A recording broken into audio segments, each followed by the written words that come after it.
So I see that we already have a lot of participants logging in. It's 5 o'clock, so let's just get started. Yeah, so I just would like to give very few words before leaving the floor to Joanne and Björn. So first of all, welcome all of you, close to 80 persons now. Welcome and very, very happy to, not to see you, but to meet you virtually. I'm Christophe Coquille. I'm professor of law at EDHEC Business School and the director of Legal EDHEC Research Center. This is our third Legal EDHEC webinar series. And this one will be dedicated to a topic really different to what we have done until now, and related to competencies, and more especially competencies, skills in human rights. And I know that it's a topic of the first importance for Björn, and probably also for Joanne. So Björn, I'm going to give you the microphone, if I may say. And again, very happy to meet you, Joanne, for the first time. So thanks for joining us for this webinar from the US, right? That's right. Thank you very much. Pleasure to be here. Thank you, Christophe. All right. Thank you, Christophe, and welcome everybody. So Christophe said there are 80 people, but the numbers are going up all the time. So we have around 200 people who have been registering for the seminar. So welcome everybody to today's webinar, which is special for at least two reasons. First, with Joanne, we have a wonderful co-host who is heavily involved in both of the co-sponsor institutions. She is a senior researcher for the Business and Human Rights program at Columbia's Institute for the Study of Human Rights. And for many years, she has taught a Business and Human Rights clinic at Columbia School of International Public Affairs. She also co-founded the Teaching Business and Human Rights Forum back in 2010. And the forum is a network of teachers of business and human rights, now numbering nearly 350 professors, more than 200 institutions in about 45 countries. And by the way, I'm one of these. I'm happy to be one of these 350 members.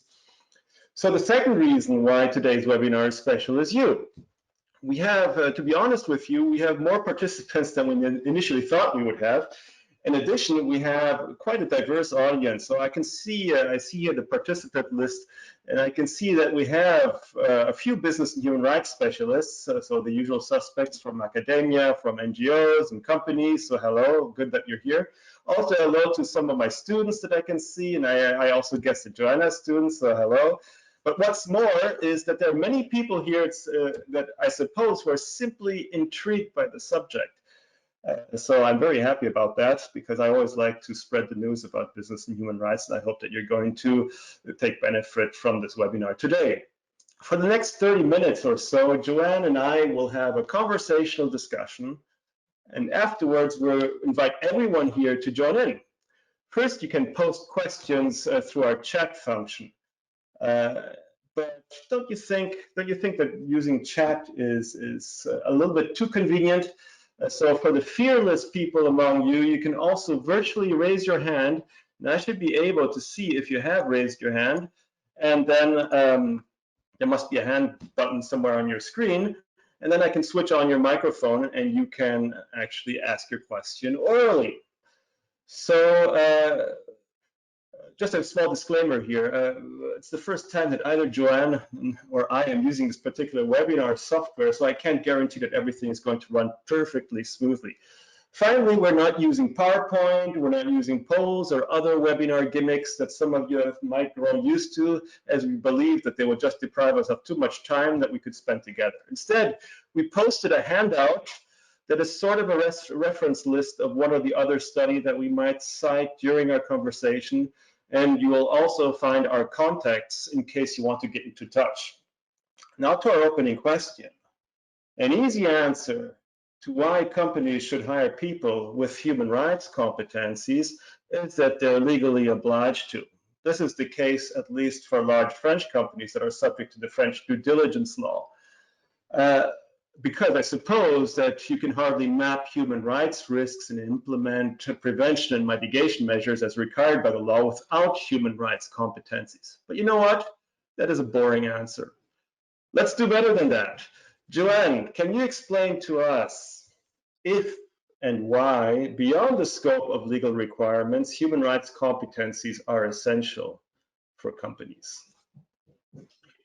Well, thank you so much, Bjorn, and thanks for inviting me to be here, because it's really great to be able to have this conversation across the Atlantic, where things may look a little bit different here than they do over there. So I want to say that also that I love seeing both Columbia University students and some faculty, I think, as well as EDHEC students and faculty and colleagues from the teaching forum. And, it's really especially exciting, as Bjorn said, to see people from India and Brazil and China and Peru and Morocco. And, I think no doubt this speaks to the wonderful international student bodies of both EDHEC and SEPA, where I teach at Columbia, and which we all benefit so much from having students or international students in our classrooms. So we do look forward to opening the mics and hearing from you all today.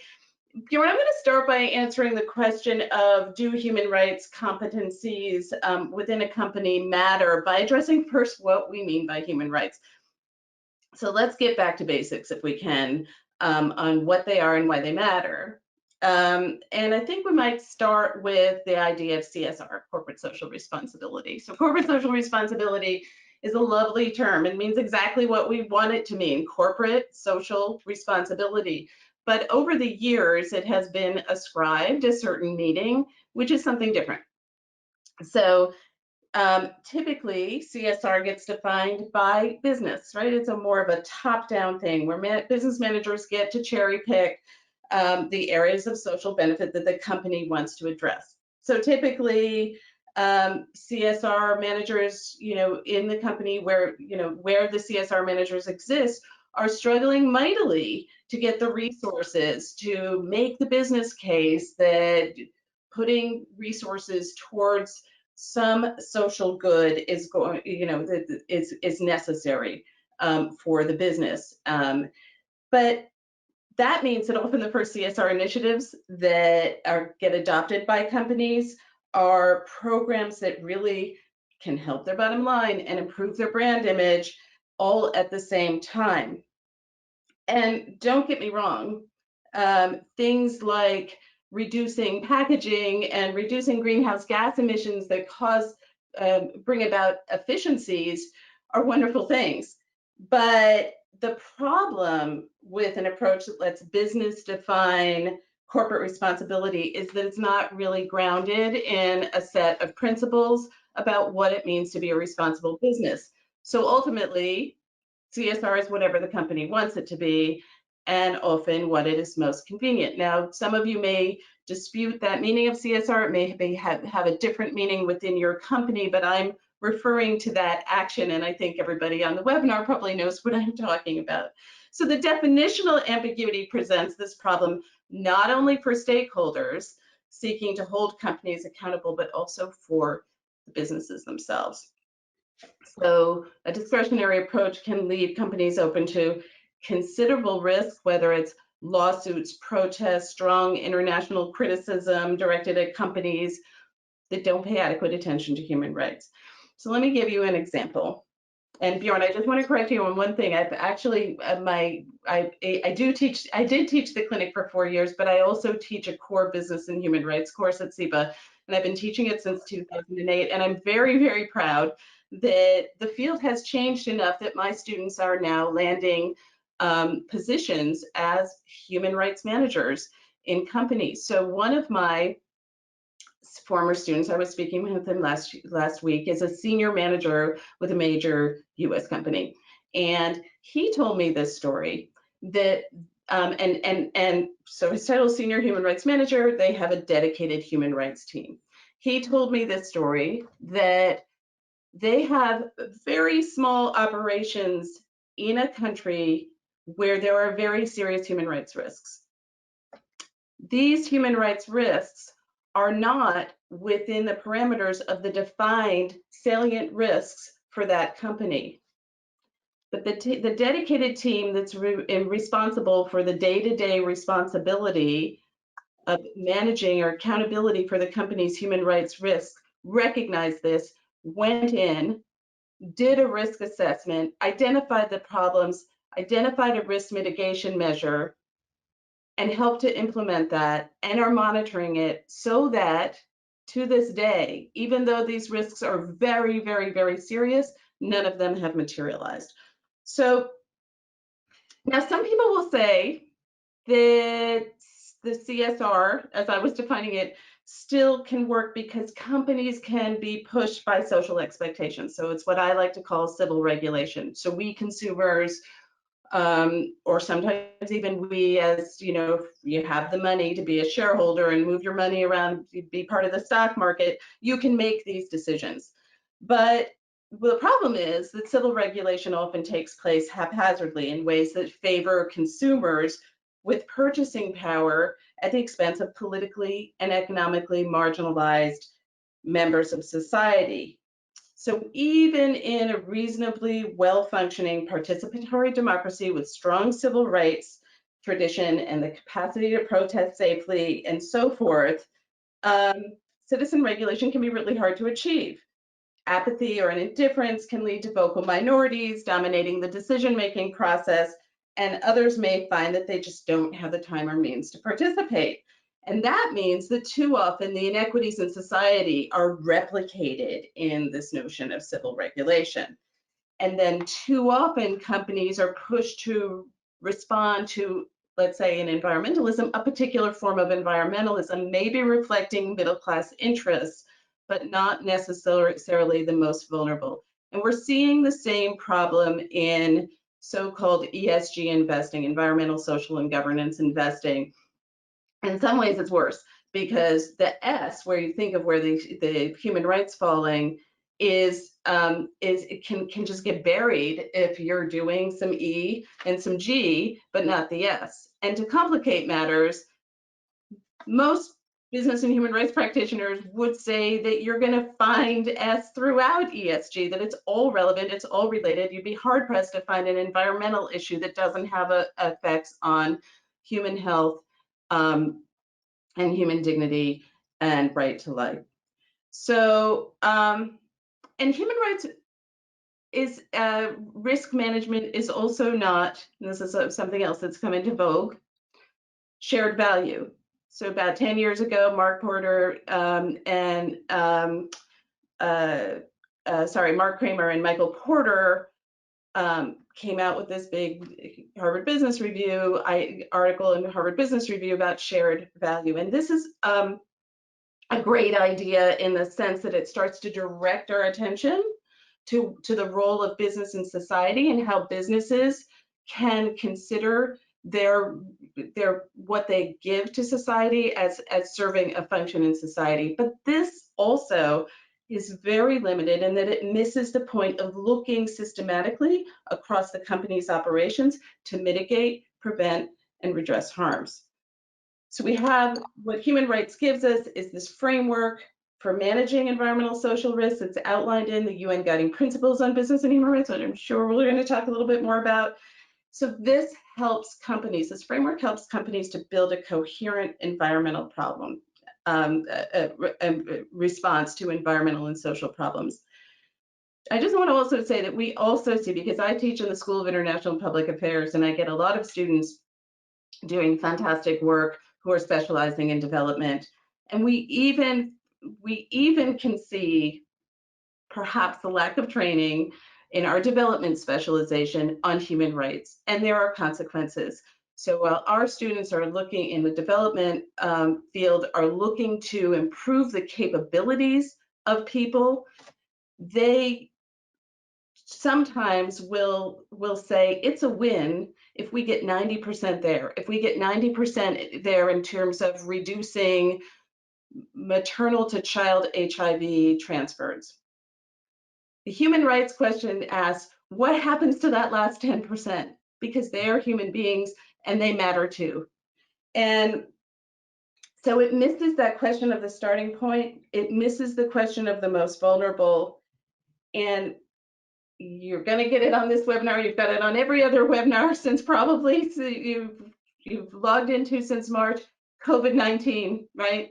COVID-19 has suddenly shed so much light on this problem. The pandemic has laid bare the crisis of inequality, the crisis of the most vulnerable workers and communities. It's a systematic risk that has been just underneath the surface, but can no longer be ignored. So it's in particularly stark relief in this country, in the US, where we're facing a health crisis, a leadership crisis, a democracy crisis, and fundamentally a human rights crisis. And I have a hard time saying this, but there are reports that there are children in this country, 1 in 5, are not getting enough to eat. We just filed 40 million jobless claims, which reached the 40 million jobless claims this week. People are dying, including workers in Amazon warehouses without adequate PPE and meat processing packing facilities where our president deemed most processing workers as essential and forced them to return to work in the most dangerous conditions. So we also see that alone is horrible, but we also see that the more economically and socially vulnerable, the greater the risk of succumbing to the disease. And we have reports already indicating that the Black and brown populations in this country is feeling the biggest hits. So we have a crisis of inequality, which has worsened the economic and health effects of the pandemic. And it's bad for business. In the US, we just went through a Democratic primary season where issues of universal basic income and free college and college debt forgiveness and paid sick leave, single payer healthcare, because we don't have such a thing in our system, were debated as if these were optional policy issues, and kind of think, who would have thought that months later we would kind of be in this mess? So the most vulnerable matter, and we are finding they also matter to the resilience of business. There's early evidence that companies that are seen as responsive to this crisis are doing better or experiencing less financial loss than those that are not. And Björn, did we post those the references or the resources? Okay, so yes, I have a handout. I see that it should be available, at least on my screen. I see that it's available for all of the participants. And you know, when we're citing one of the other study, the reference is likely to be on the handout. So I just posted that because I admit that Joanne and I have been preparing a little bit, so we know about which studies we're going to cite. So they should be on the handout. So yes, the COVID-19 study of Harvard Business School, I think you're referring to, it's on the handout. That's the one that I was going to refer to, but they have found, this is a George Seraphim of Harvard Business School, which is finding a significant positive correlation between positive public sentiment. So this is very early, very early, obviously, but between public and less negative losses. So it's and a lot of that relates to workers, but it's not just to workers. So there's an example in the healthcare industry. The company Johnson & Johnson has been perceived as helping society without enriching itself because it's coming up with a COVID-19 vaccine, believed, which in a sort of a nonprofit framework. And that has apparently resulted in something like a 16.5% share price hike. And, you know, it does seem incredibly perverse for me to have just cited what's happening in this country and then say, oh, it's good for business. But the fact is, it is. And resilience has become the new black. I'm sure the word sustainable development is still in vogue, but it's all about resilience. And so that raises a question, Björn, about what makes for resilient businesses and how this relates to human rights.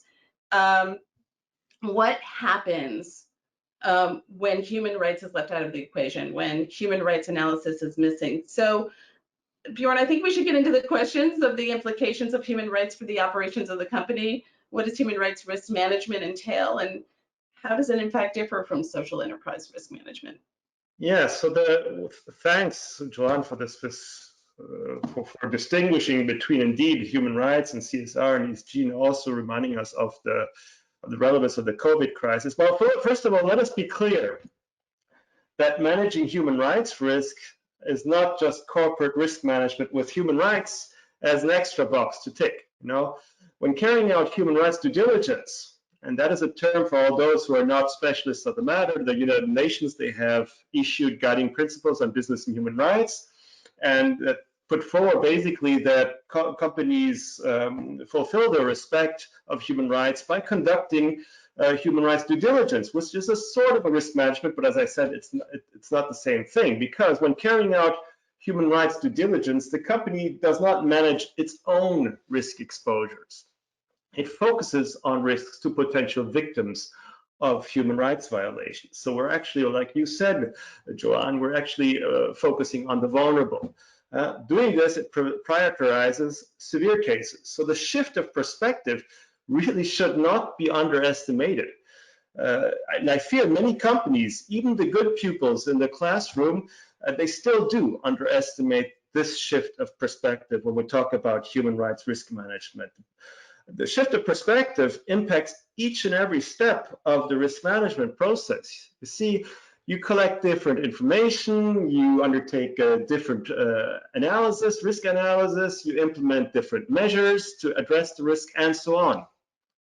The point maybe can be illustrated by a case of Shell that used gas flaring producing toxic emissions in the Niger Delta, causing health problems to villagers living in the vicinity of the oil wells. I suppose that this case found its way into many law classrooms, as it has taken a very interesting twist in Dutch courts. However, I would like to highlight a different aspect of the case. Oil companies like Shell have always managed their own risk exposures, including social risks, for example, related to what they call stakeholder pushback. Doing this, a company would identify and address concerns of those stakeholders upon whom the success of a business in a certain circumstance depends, or who could be a threat to business operations. Now, under such a conventional social risk management perspective, an oil company like Shell never had much reason to care about villagers who suffer but have inadequate access to justice and cannot voice their concerns. Human rights due diligence, by contrast, would place the concerns of the villagers into the forefront precisely because they don't have effective rights or voice, and for that reason are particularly vulnerable. Another perhaps more positive example to illustrate the issue, and by the way, there's a good research brief by the NYU Stern Center for Business and Human Rights on the case, is QDVC, which is a Qatari construction company held to 49% by the French Vinci Group. It operates a huge infrastructure projects in Qatar, including the construction of a light railway transit system. As many other construction companies in that country, QDVC is confronted with numerous severe human rights risks to migrant workers.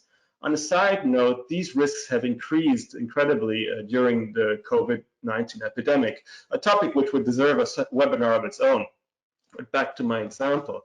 One of the major risks that result from this is our migrant workers being heavily indebted when they start on their job, because they're required to pay exorbitant recruitment fees when they leave their country.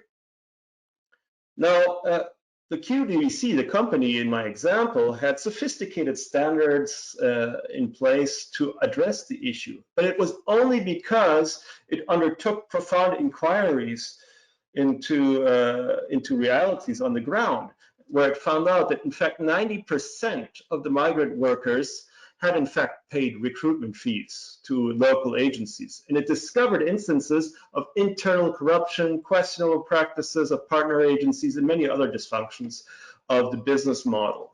And only by collecting and analyzing data, the starting point again being the migrant workers, the vulnerable, not the company's own risk exposures, only because that was the company able to mitigate the problem of recruitment fees.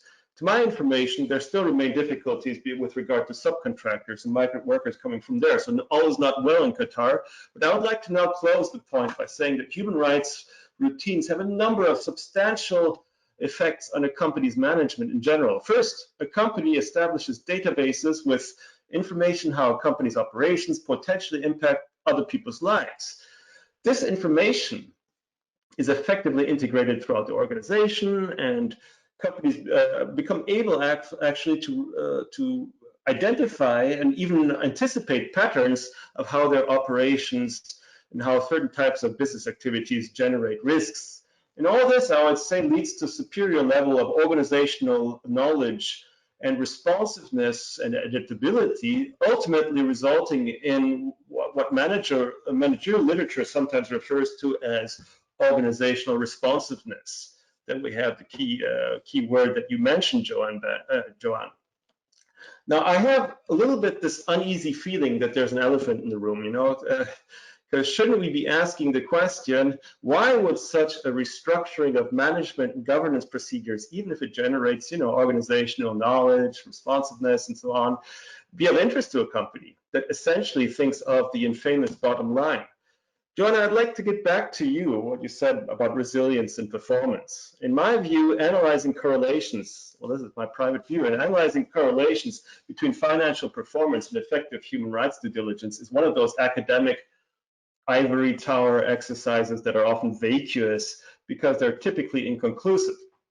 But of course, we often hear from CEOs, but even from academics, you know, this enchanting proposal that business and societal interests converge in the long term. You see, it's very easy to rebut that proposal, because if it was true that business and societal interests converged in the long run, they would have already converged long ago. So maybe talking about resilience is an interesting way to make the business case for business and human rights. But isn't resilience also one of these buzzwords that could mean anything, Joanne? You know, for example, that a heavy polluter can learn and adapt to a new situation in a crisis, but just resiliently maintain its business model that is based on polluting the earth. So tell me a little bit more about resilience and how we can make better sense of the term. Joanne. You're absolutely right, Björn. And it's the latest boogeyman in the room. 100% agree. But those companies, I think we can agree that those companies that are not paying attention to human rights concerns, things are not working out too well for those companies. And I was remiss in my previous comments to not, my focus was solely on impacts in the United States. Not to diminish, and thank you so much for your example, but not to at all diminish what is happening when the brands that we buy from are canceling orders in train, you know, using force majeure clauses and otherwise, and causing devastation to the workers in those supply chains. And you're right, that's awfully profitable, right? They're doing it for their bottom line. So what does resilience mean? I don't have a good answer for that, and I'm hoping that we can have more of that discussion in the discussion time. But I will say this, you know, we have seen increasing focus on these issues like never before in light of COVID-19. And there are plenty of mainstream organizations, not just NGOs, but that are tracking doing company response trackers like Just Capital, the Forbes corporate responders tracking. Financial Times is keeping track of saints and sinners, and investors are all over this. I'll get to the investors in a second, but first I want to talk about the really interesting test case that Amazon provides. So in a way, it's the opposite example, but I think it's a good test case that we should keep watching, because yesterday Amazon had its annual general meeting, and it was messy, even though it was online. There were proposals about hate speech and offensive projects and surveillance technology and human rights in the supply chain and health and environmental harm in communities of color. And big one, which is this issue around worker safety, PPE, providing PPE and so forth, and not providing transparency on the impacts of COVID on their workers in warehouses. And so the shareholders are only getting the news from the news and not from the company itself. Now, so far in 2020, Amazon shares have jumped 27% when, you know, when the rest is so this would seem to be a case of where, you know, everything is working out just fine. Thank you very much. Inequality is great for the company. Now, True Value Labs, which is a data provider that uses artificial intelligence, tells a somewhat different story. And I've also put this report in the resources handout because I think it's very interesting. So they say that, you know, consumers love, and this goes back to, you know, are we gonna get civic regulation? Consumers love the convenience of Amazon. All the products, free one-day delivery with a Prime membership. I mean, you know, this is all great stuff. And yet, that positive aspect, that part of the business model, that's not going to change. But the negative fallout is mounting and mounting and mounting. And what they say is, this company, they think that that stock is way, way overpriced, and that the company is likely at near or the ceiling of popularity, and its floor is way, way, way below. And so Amazon has deflected labor and environmental concerns to date, but you know, doesn't necessarily seem like past performance is a predictor of future performance.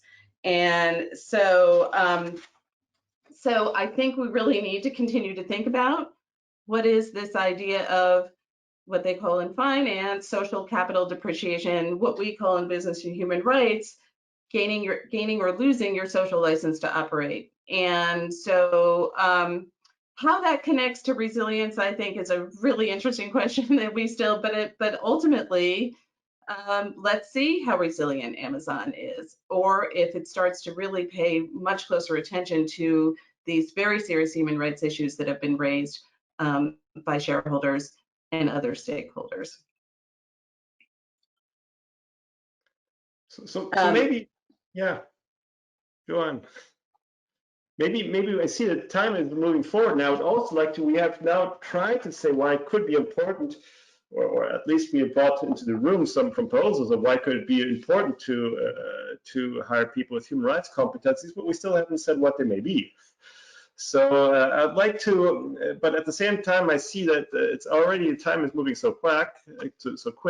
I'd like to preserve some time for the audience so that we have already, I see a couple of questions coming in by the chat. And I would also see some people maybe after our initial talk raise their hands and participate. So I'd like to preserve some time for our audience. And I still have one question for you, Joanne, but so bear with me. I will give a very brief answer on competencies and what they are. In my eyes, human rights competencies for companies are very specific and a very rare combination of management skills and experience in human rights matters. While these skills and experience can be acquired in separate higher management educational programs, you know, law, management, and or political science, as far as I know, there are only very few coherent programs that try to put this combination into a single coherent curriculum. Now, Joanne and I prepared a handout that contains one page with suggestions for human rights competencies. But maybe after the seminar, if you're interested, we can follow up on this and you can send us proposals for other competencies. I would be very interested in what you have to say, because I would like in a not too far future be engaged in developing in this kind of a coherent educational program where this gap that I just mentioned could be filled. But I would like to take your benefit of your presence, Joanne, knowing that you have been teaching business and human rights. Sorry for that, it's not only the clinic, but also the core course in business and human rights. For so many years that you have alumni now. You already mentioned one example, working as human rights specialists, as senior managers in companies. Can you just share, just very briefly, before we get to the audience, some of your insights from your long experience in teaching business and human rights from your alumni? Sure, happy to. Well, as I would say that, the very first time I taught this course was in 2008, and it was a whole lot easier to teach then because we were, and it was incredibly exciting because we were really, it was recognized that this was a whole new area of rulemaking. Suddenly we were saying that companies have human rights responsibilities. That's supposed to be governments. And what does that look like?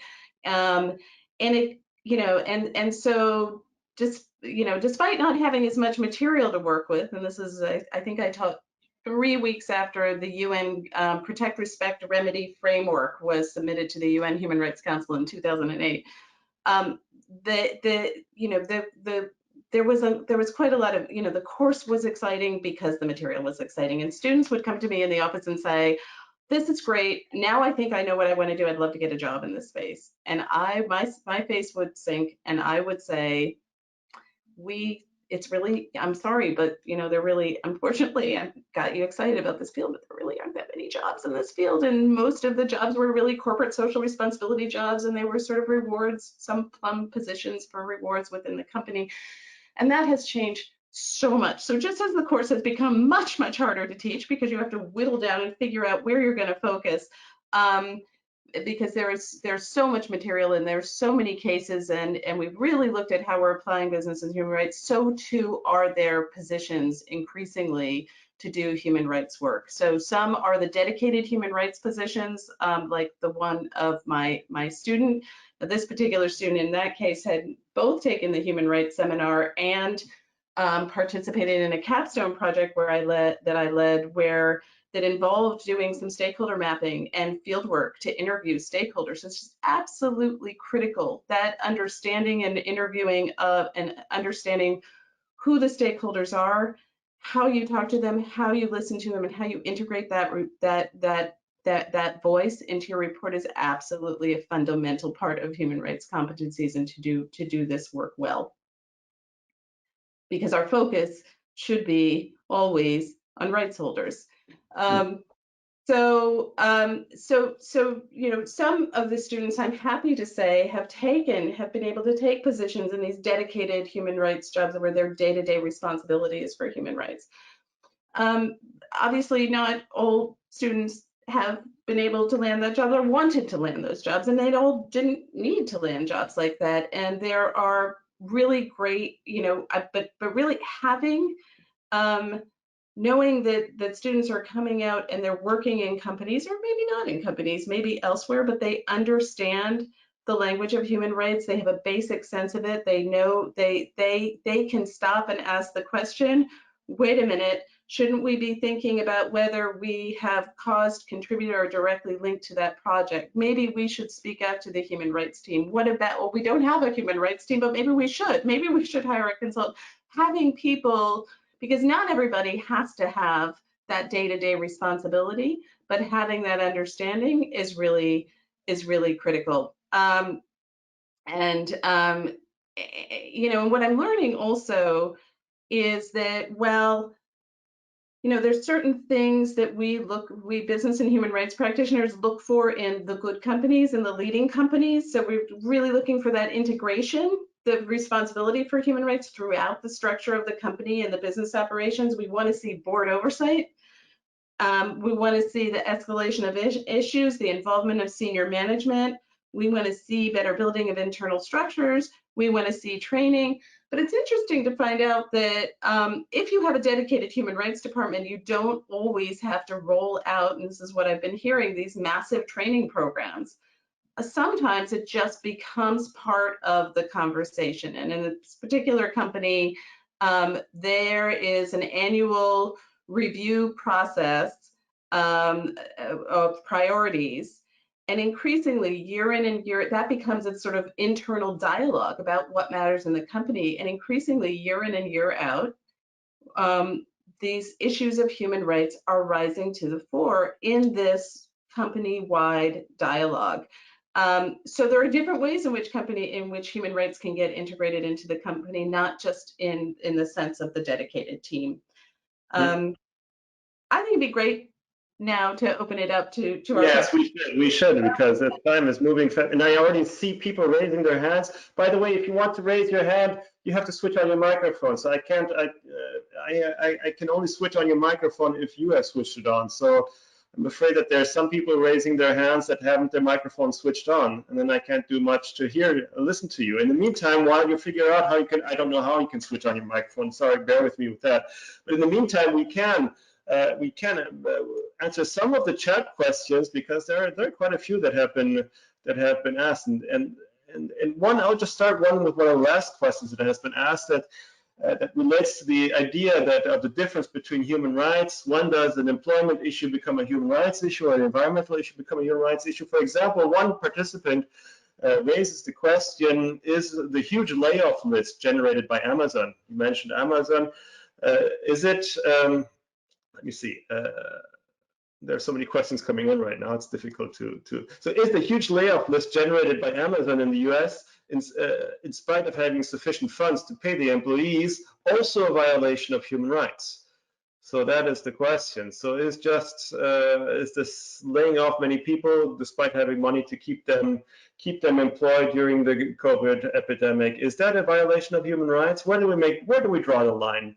Because if you don't draw the line, everything becomes a human rights issue. So maybe you can be a little bit more clear on when an employment issue like that becomes a human rights issue. Right. So that's a really good question. So, one thing I would say in response to this, and Björn, I hope you'll weigh in as well, but part of what human rights is first, sort of doing that assessment of where there is harm. And it is absolutely true that companies may need during layoffs, and I don't really know precisely on the Amazon story what we're really so much talking about. I guess you're referring to the layoffs of people who were protesting. That's a problem. If you need to furlough employees because you just don't have the money to pay them, well, that should be okay. But let's look at the entire context. So in many of these cases, these companies, I mean, I think it's complete mismanagement, but they didn't even have 3 months cash on hand. They were doing share buybacks and dividends well before they were paying their workers. So I think, is that a human rights issue? I guess I would like to sort of frame that as a human rights issue, because what are the obligations to what stakeholders and what issues and who is benefiting? So I think it's a tough issue. I don't think that every single time you lay off a worker, you violated human rights, but you need to look at it in context. Yes, you also have to make clear that of course, companies are not like states. Yeah, you don't. There's a clear difference between human rights responsibilities of companies and duties of states to guarantee human rights. So it's not really if a company within the rules of the law and that there's no serious governance gaps and there is a protection by the state of human rights, that every employment issue becomes a human rights issue. But as I would join with Joanne, if there is this combination of people being laid off because they're protesting, and there is no law that somehow protects them to express their freedom, to express the freedom of expression, in that case, that can have a human rights dimension indeed. So in a related question that moves to competencies, we have here, might it be necessary now to wrap up, or it's actually a competence, to wrap human rights competencies around those sustainability, that it might be necessary now to embed human rights, especially in business, within the ordering framework of the SDG principles, the Sustainable Development Goals principles. So can we somehow wrap them up in the cloak of sustainability? I think it's a trap question if you ask me. I mean, one thing I'll say is that in relation to the SDGs, I think it's really important. I mean, that we in the business and human rights movement avoid the siloization of business and human rights. The SDGs is a framework we should be embracing. It is, there's wide consent. I mean, it's a wonderful framework. And there is a tendency for to think in terms of business and human rights, and I think even in Bjorn, our discussion so far, as a kind of a do no harm. You know, we want to just make sure that we're not doing any harm. Absolutely essential baseline responsibility not to do harm. I think that that is a no-brainer. But how can we do better than that? And human rights also ought to be about using your power and your leverage as a major corporation to do good, to promote positively promote human rights, the positive rights, the right to education, right to health, right to all of the rights that we see in the SDGs. So I think that my response to that is that the business and human rights movement is starting to do a lot better and needs to continue to do a lot better at making sure that it's part of those conversations and relevant to those conversations around the SDGs. Here I have a classic question, a little bit related to that, that I often also receive from students. Here goes the question. So it's referring to Milton Friedman as the bogeyman of CSR. So Milton Friedman says that CSR is only for business leaders to maximize profits, precisely leaving ethics to stakeholders. How do we respond to that? And I would like to say what I say to this kind of question. Isn't it just businesses' duty to maximize profits and they don't care about human rights and anything else? I would say that is a good answer, or Milton Friedman's point is a good point in the ideal world, where states perfectly protect the human rights of other people.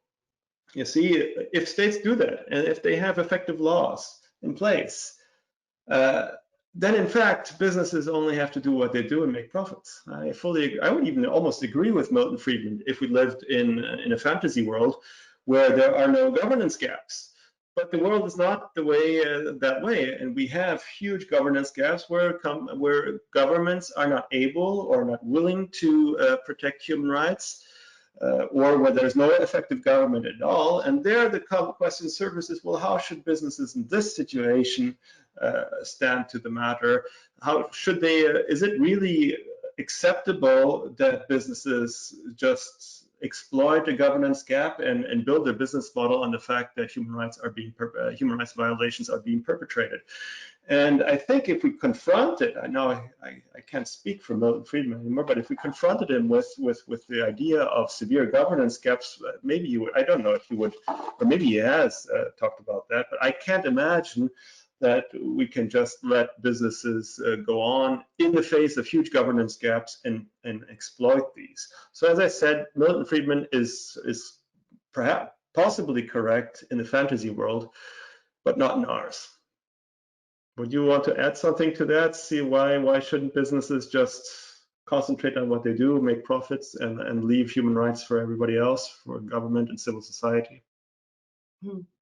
Because probably you hear that from at least from students, but also in any kind of other discussion, it's a classic question that comes up.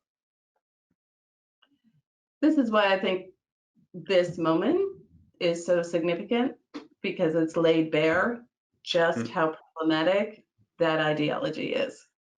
And even if you're strictly looking from the well-being or resilience of the company, Milton Friedman, I'm going to say Milton Friedman is dead. Well, yes, Milton Friedman is dead, but his ideology, I think, this is the end of history for that, because if you cannot see that notion that stakeholders don't matter, shareholders are the only thing that matters, then you are missing this problem of that we're seeing right now, of the fallout of systemic risk, where it's not necessarily how a shareholder responds on a company by company basis, but seeing how that company is contributing to vulnerabilities in our economy. So, this has been widely recognized now in relation to the climate crisis. And there are things like the Task Force on Climate-Related Financial Disclosures, TCFD, which all of the major institutional investors are now embracing. I started a nonprofit 18 months ago called Rights Collab, and we have just called for in Responsible an Investor a task force on inequality-related financial disclosures because they present a systemic risk to society, and it's really time for everybody that these issues be addressed. So I think the idea that shareholders of shareholder primacy.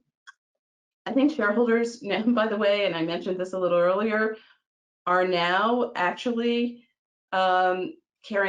genuinely caring a lot more about ESG. And they may, in the absence, at least in this country, in the absence of government action, be our de facto ESG regulators. BlackRock just came out with a big report. It wasn't exactly a human rights lens, but they were finding that sustainability issues were really relevant to the company's long-term process. This is BlackRock, the money manager that's invested in every single public company in the world, right? Universal owner.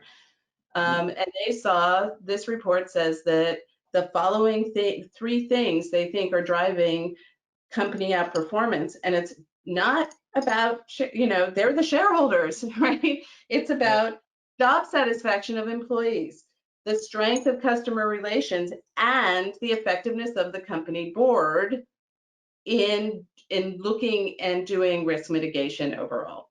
So we're beyond Milton Friedman, I would like to think. And I think that there's more and more social scientists that are looking like Seraphim, but who are trying to go deeper and deeper and deeper to understand what it takes, what is company resilience. We're just at the beginning of looking at this, but I also think it's the beginning of the end.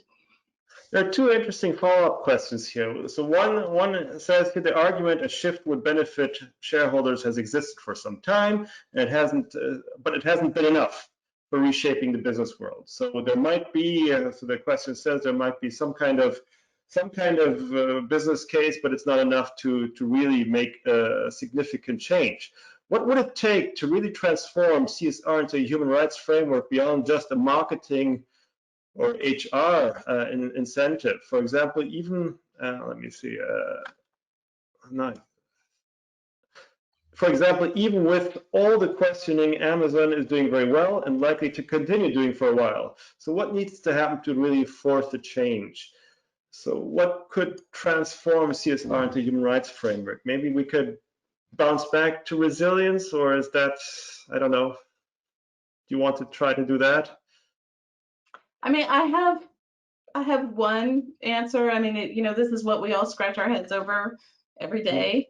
And then we try to think about sort of where do we want to put our time and efforts and resources and research and everything else. And so I've been moving more and more in the direction, as I mentioned a few minutes ago, in looking at what investors are asking. And investors are seeing risks of companies that are not disclosing those risks. And they want to see them disclosed because their investments are all about not just returns, but risk-adjusted returns. They need to know about the risks of the companies that they're investing in. So I see more and more promise, again, at least in this country, where we don't get some of the regulation that you get in Europe, at least for now. That may be changing with any hope. But that in light of where we are with our U.S. securities laws that mandate that companies look that investors have a fiduciary duty that is defined as making sure that the issues at hand are financially material issues are disclosed and addressed and accounted for in investment decisions. And so we're seeing a very big push by investors right now towards that. And that's where I'm putting my time. It may be a very American solution right now. We would love to see mandatory due diligence. I think that's the real answer, like you all have in France, and we're, watching. If that really solved the issue, I wouldn't be so sure. And in fact, we have an interesting question on that. So the question goes like this. John mentioned that it is critical to understand who the stakeholders are and integrate their voice, as the focus should always be on rights holders. my question is how to make that happen when even companies and jurisdictions that do have mandatory human rights due diligence laws, like France, are struggling with this. And indeed, if you look at how French companies, some are not that bad, but many are in fact struggling of drawing up coherent human rights risk plans. So even that is burdensome and difficult for companies. So how, even where we have mandatory laws, we are having this problem of how to focus.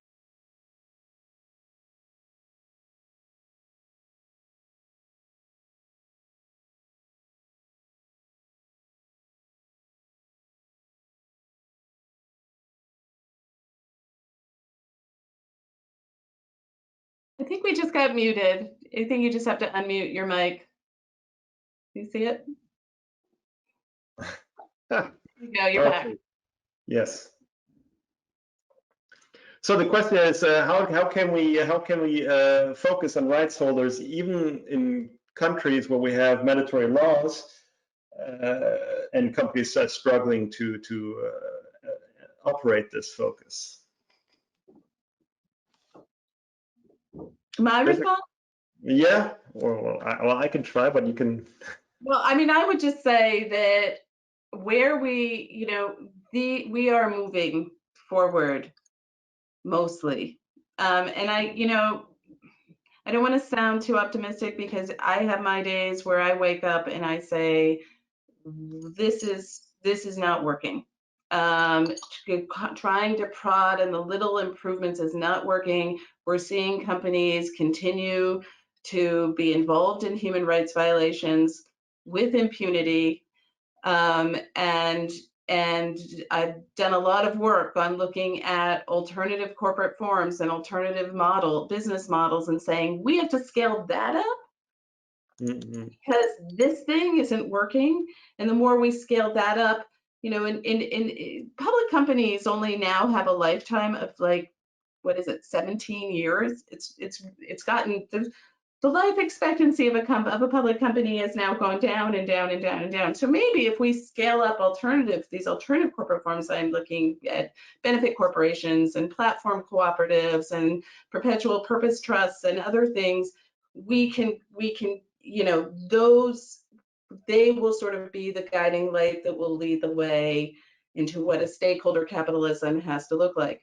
But I don't know that that's the only answer. I think and I guess, so I would say that, we're making progress here. We need to see some radical changes in the business models and the governance of these companies. And I think this is a moment.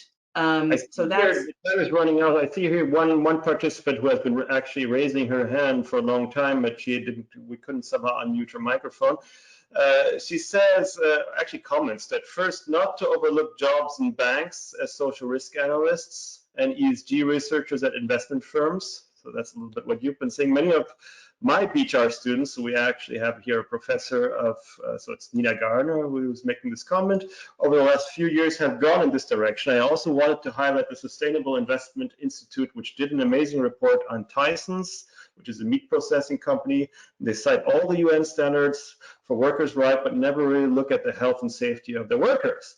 So they definitely need a proper human rights expert to help them do proper due diligence. Investors get confused by the fact that they are members of the UN Global Compact and use some human rights language, but clearly have not embedded human rights processes, and otherwise they would have been better prepared to deal with COVID and prove their resilience. So how the reputation is totally tarnished and people are dying. So the question is, how can investors really distinguish companies that are truly embedding human rights due diligence rather than just providing lip service to human rights? So that is the question. So if you want to place more reliance on investors, Joanne, how can we make sure that investors can actually distinguish between the two? Because investors, I imagine even big ones that have considerable resources to do research, can they always go in that depth and just distinguish between those who just talk and don't walk the talk and those who actually do something on the ground? Well, I wish we could open up the mics to hear from Nina herself, because no better answer than coming straight from Nina Gardner. So I can't, I'm sorry. So she doesn't have, I can't. But we, you know, I think that this is where, Nina, our work needs to be right now. And I think, you know, we're seeing more and more and understanding that we need to get companies to be reporting on what their, you know, outcomes are, you know, not just their processes and their outcomes. We need better standards for reporting, so that we know what companies are doing. And we know that know and show, as John Ruggie talked about, you have to know what your human rights impacts are, and you have to show what those impacts are through reporting, has this inverse effect that once you're forced to show something, then you have to know what it is. Then you have to put in a risk management system to make sure that you're taking care of it, and so forth. Again, well, I see there are lots of, time is up, and we have really good questions that I really would like to answer, but we can't do that. There are many questions, in fact, that are really, really good, and I invite you that have made these questions to take contact, pick up contact with us, where we can continue this discussion. I would like just to point out one more thing, talking about the business case and why should they do that and why are they struggling and can't and don't manage to do it. I always say that you don't have to hire people with human rights competencies in order to, or you don't have to rethink business or somehow cross some kind of apply some ideology to hire people with human rights competencies. I would just say, if you do it, if you just simply try to instill human rights competencies into your business operations, you will quite naturally come across unsustainable aspects of your business model. And so actually the inverse is true. When you hire people with human rights competencies, you're going to end up probably rethinking your business. So that is maybe one answer to that too. It sounds very boring. Due diligence, operations, risk management sounds very dry and very unspectacular. But if you just do it, you're going to actually end up, because you're doing this routinely, end up really questioning the way, or at least some aspects of a business model. So that might also be one answer. Just do it and see what happens. Okay, I'm afraid that there are really, really, really many good questions and good, so I would like to continue this discussion. So please, if you wish, send us emails. You have our contacts, but we have to stop right now. We only have 1 hour. So thank you so much, Joanne. And I'm sorry that the microphone hands up didn't work, but somehow it was not possible to unmute the microphone. So sorry for this, but we had a lot of questions. I don't know if somehow the system can save these questions so that we can refer to them later on. In any case, thank you for being with us, and thank you for your attention. Thank you, Joanne. Thank you, Björn. And well, hope to see you soon, not only virtually, well, in another circumstance. Bye-bye.